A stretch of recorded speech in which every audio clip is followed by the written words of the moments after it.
நொறுங்கின இதயத்தை ஈர்ப்பவர் இவர்தான். நறுங்கொண்ட மனதிற்கு ஔஷதம் இவர்தான். மன்னிப்பின் ஸ்வரூபம் இவரே இவர்தான்.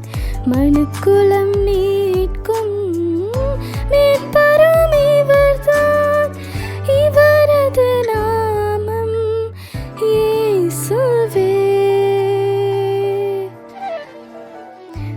தயக்கம் ஏனோ தாமதம் ஏனோ தருணம் இது உந்தன்